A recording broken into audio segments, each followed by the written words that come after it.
Hello, I am David D'Angelo, author of petfoodreviews.com.au. In the podcast today, I speak with Dr. Ian Billinghurst, the esteemed Australian veterinarian who pioneered the BARF diet, biologically appropriate raw foods, and wrote the book, Give Your Dog a Bone. Ian has many years' experience in feeding pet carnivores, cats and dogs. Feeding our pets a healthy diet is easier than we expect, and we can learn a great deal from what he has to say. As a kid growing up in Australia, we thought very little about the meat and offcuts we would feed our pets. That was before kibble became the norm. These days, raw feeding has taken a different turn, involving complex calculations, spreadsheets, and weighing every morsel. My first question to Ian was his opinion on this. Raw food, has this become insane? Well, in many ways, yes. It's become overcomplicated. Feeding raw is feeding a very complex material. Once you cook it, of course, which is the opposite of raw, it has become destroyed and no longer has that original complexity your animal requires. So yes, raw feeding has become complicated in itself, though, in the way people offer it. Now, by feeding raw food itself, which is a complicated piece of material, that's very simple. But if you try to follow nutritionism, where you are trying to feed every nutrient you think an animal requires, then that becomes insane, because you cannot do that. We don't know what nutrients they require in total. We don't know how they work with the body's mechanisms. But we don't have to know it. This is the joy. You don't have to drive yourself mad saying, have I fed every nutrient? You just have to feed the right foods. The nutrients follow. Now, let's turn it around. Insane, let's say sanity is in. And the sane person says, I don't have to know about all those details of nutrition. I just have to feed the right foods and they will contain the nutrients. So yes, let's turn raw food has become insane round to raw food now follows sanity. And we just feed the food and the nutrients automatically happen in the way they're supposed to. We don't have to know about all that complexity. We don't have to know about that insanity. My next question to Ian was about the many ways we can feed our dogs today.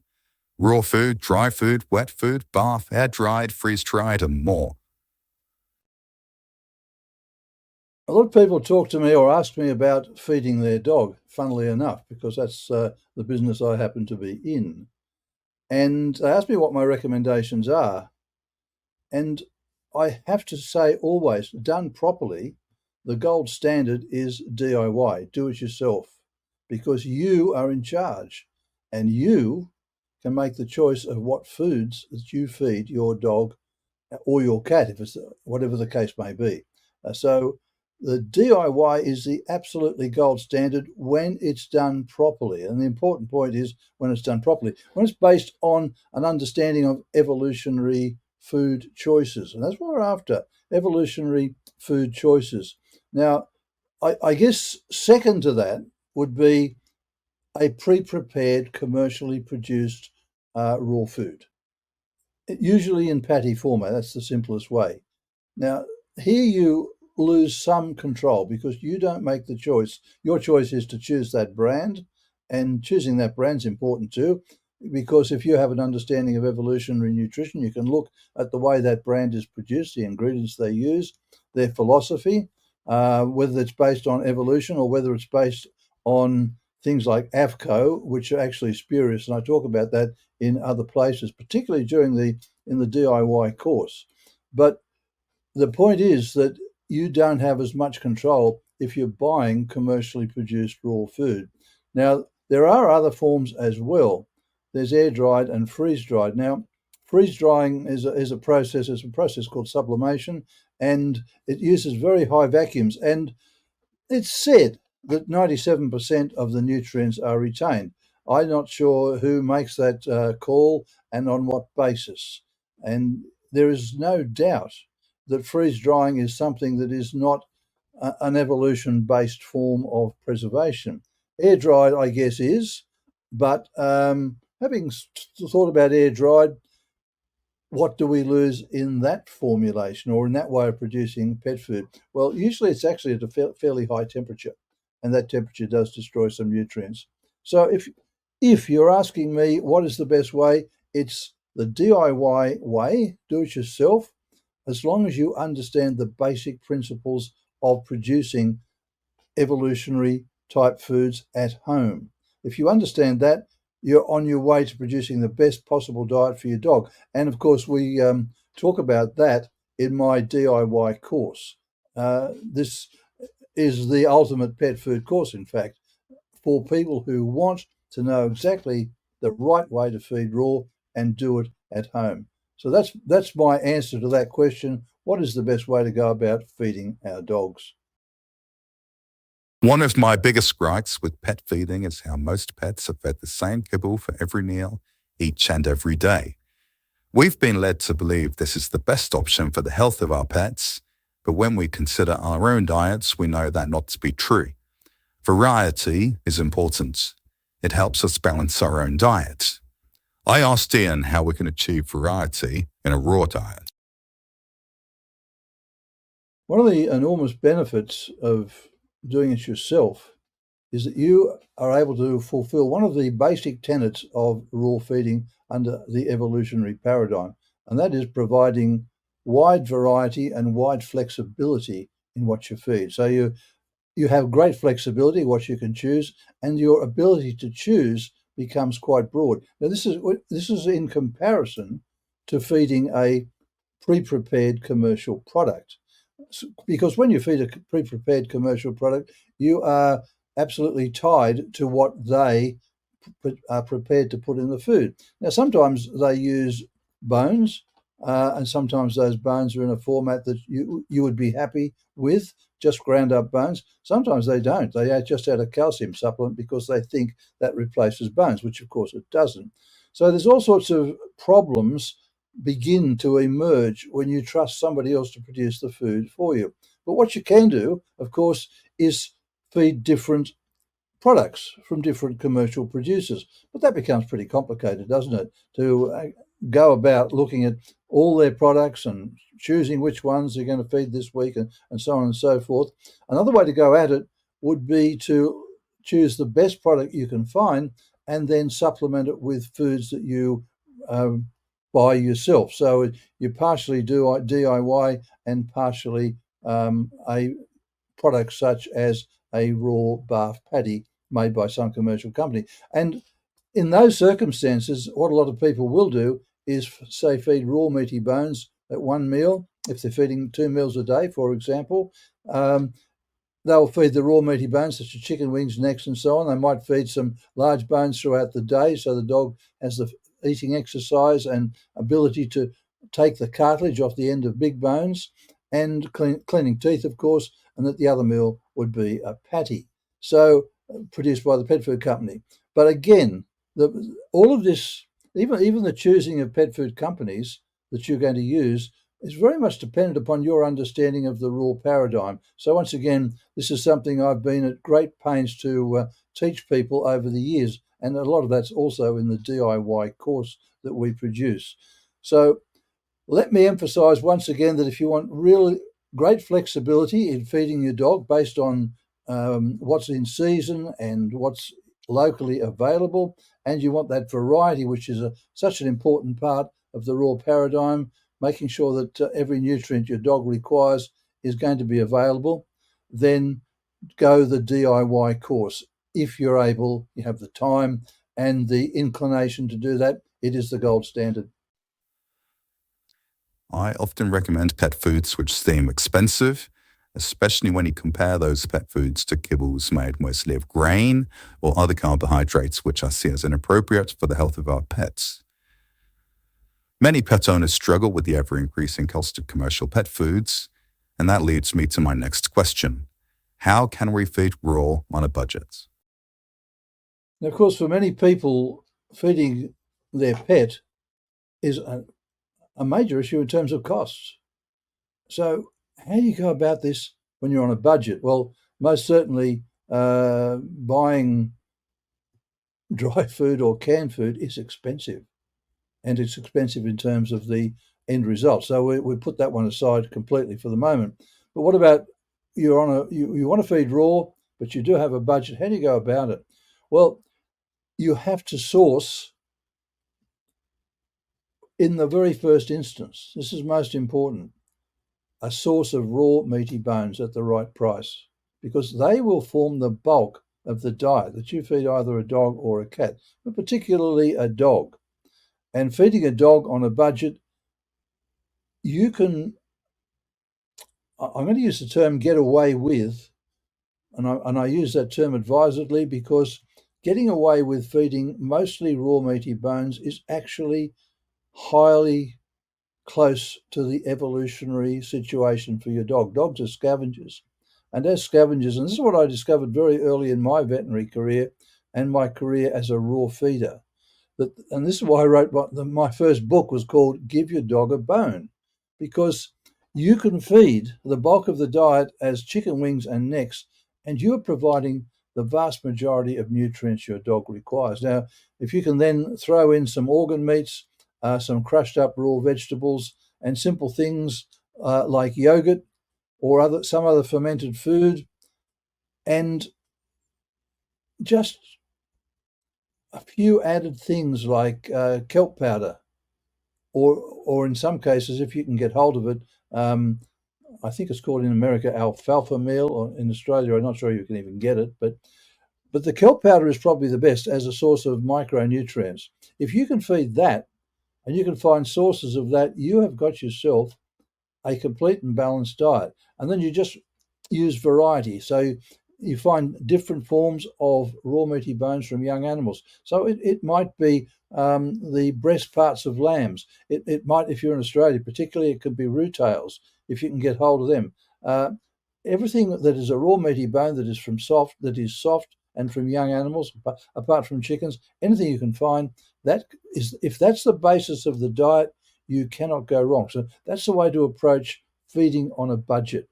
And again, it's a matter of understanding just how simple it is once you understand the principles and the basics of feeding raw, that you can go about it in a much cheaper way than, say, buying commercial pet food, because a commercial raw is always going to be much dearer than what you produce at home.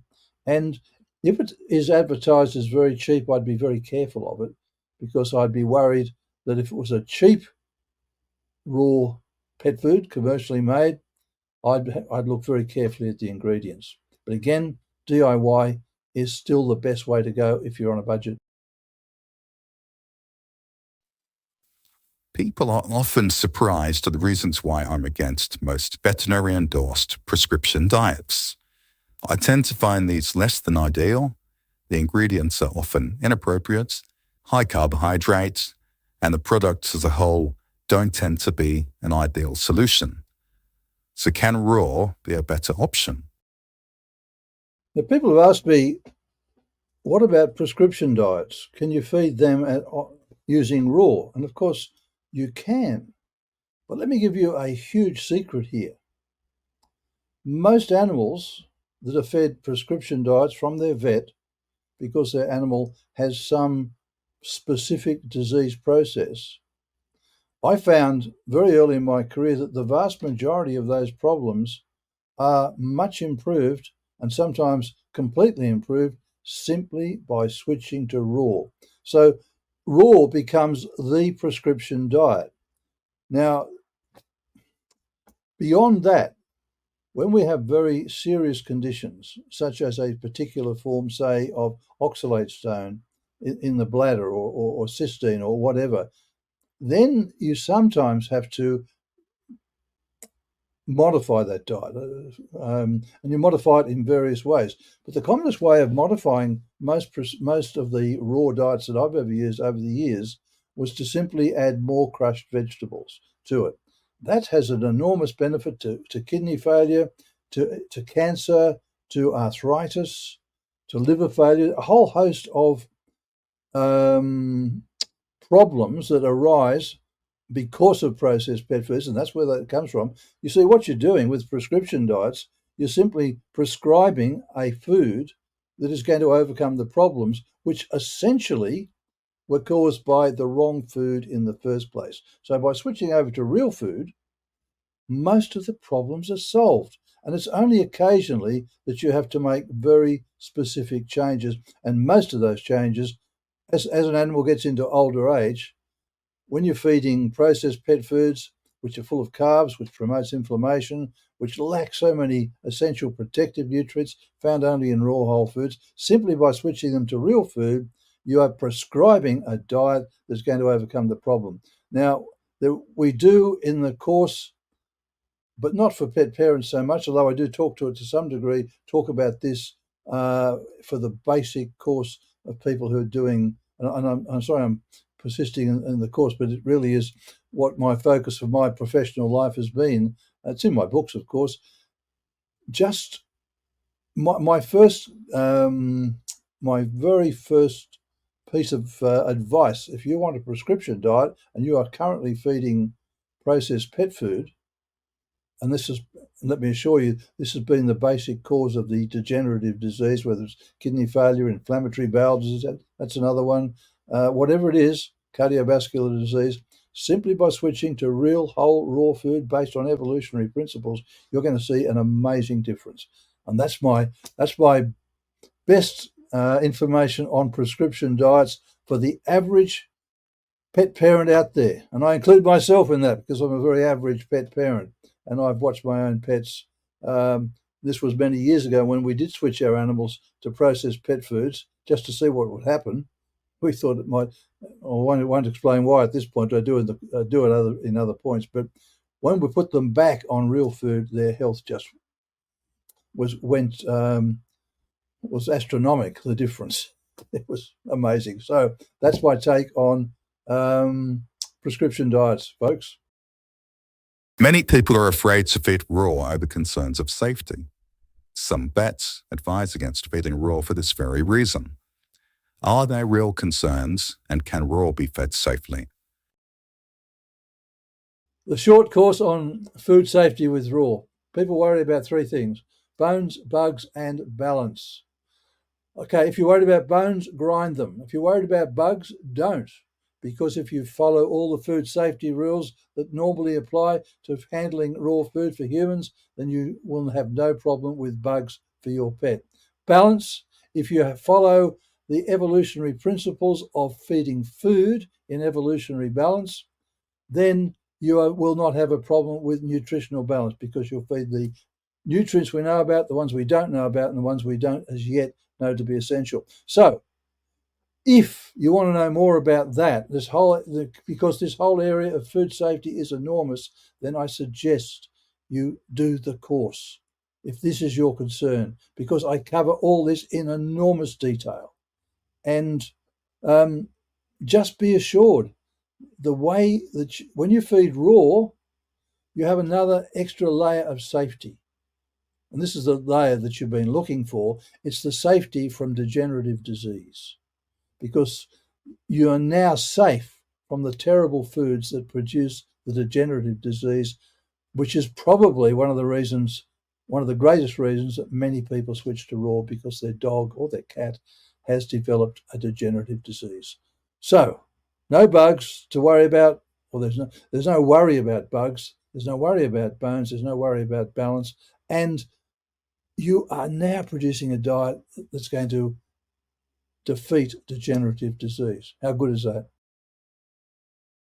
I'm sure if you've joined a social media group on raw feeding, many will be adamant you must conform to strict ratios, you must weigh ingredients, and tick boxes on a highly complicated spreadsheet. My final question to Ian was his opinion of these complexities. We have on the internet literally hundreds, maybe thousands of people who coach other people about feeding raw. Now, that is great. I could not have wished for anything more when I wrote Give Your Dog a Bone all those years ago, because such people did not exist. Now they do. However, what these people do not understand, and this is the sad part, is the very basis of raw feeding. They think raw feeding has to be based on AFCO, FEDIAF, NRC, National Research Council. AFCO is the American Association of Feed Control Officials. FEDIAF is, I have no idea what it actually stands for, but it's a similar body across Europe. And NRC, National Research Council, which has looked at all the nutrients currently known to be required for dogs. Between them and AFCO, let's just stick with those two for the moment. FEDIAF's the same, of course. There is a very limited range of nutrients that we know about, and there is some speculation as to how much of each of these nutrients must be fed in order to avoid deficiencies. And on that basis, they use spreadsheets and computers to work out a nutritional program for dogs, and they sell these things on the internet. Now, that's fine. Everybody has got to make a living, and this is great, but it's unnecessary. Absolutely unnecessary.